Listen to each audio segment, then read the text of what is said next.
Hey, quick check-in. If your business is growing, but you feel more stressed, more needed, and more on call than ever, there's nothing wrong with you. That's a normal phase of growth. What's happening is this.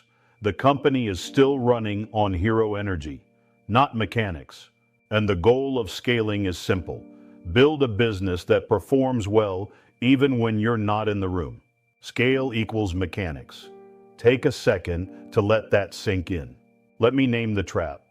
In the beginning, you are the system. You sell it, you fulfill it, you fix it, you smooth it over, and your team gets trained without realizing it to hand problems to you. Because you're fast, you're capable, you care. But here's the cost. If everything routes through you, growth has a ceiling. Your calendar becomes the bottleneck. So the work of scaling is reducing dependency on the founder without losing quality. This is where operating systems come in. The difference between a business that scales and one that stalls usually isn't talent. It's repeatability.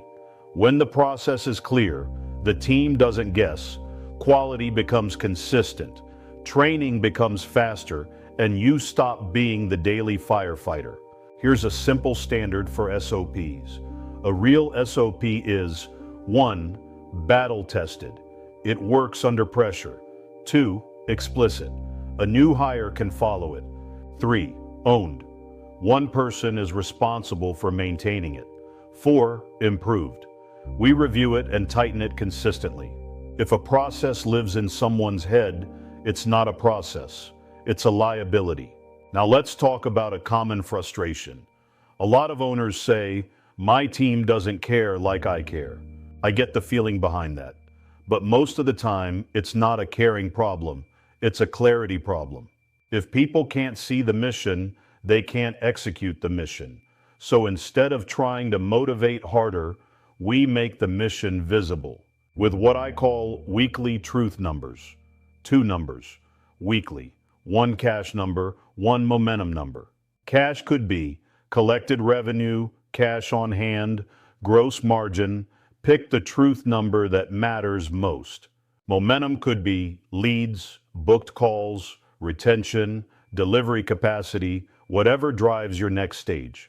These become your North Stars because scaling gets noisy.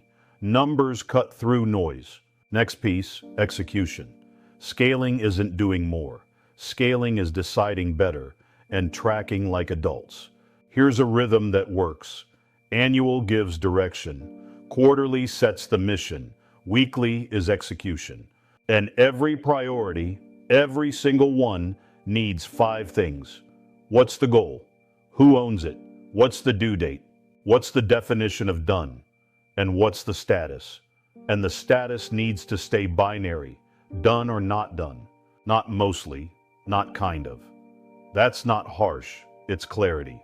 Clarity protects the team and protects the business. To make this real, install a weekly meeting cadence. Not a meeting to talk about work, a meeting to move work. Simple rule, everything ends in decision.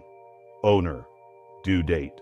If you do that weekly, you stop relying on memory, you stop chasing people, and you create momentum without micromanaging.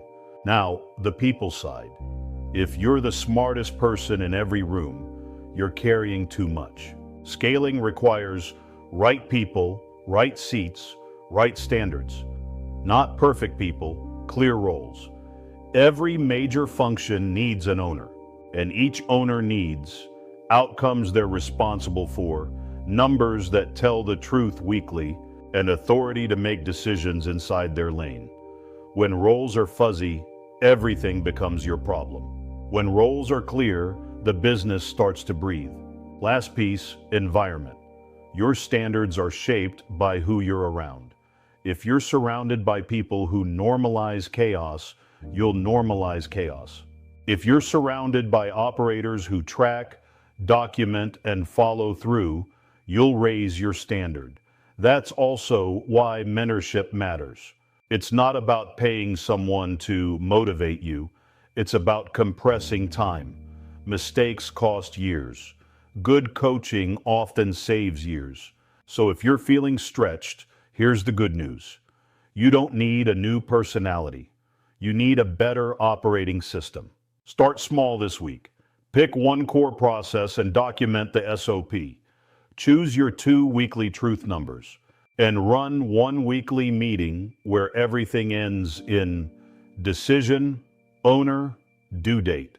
If you want, comment systems and I'll share a simple scoreboard structure you can copy.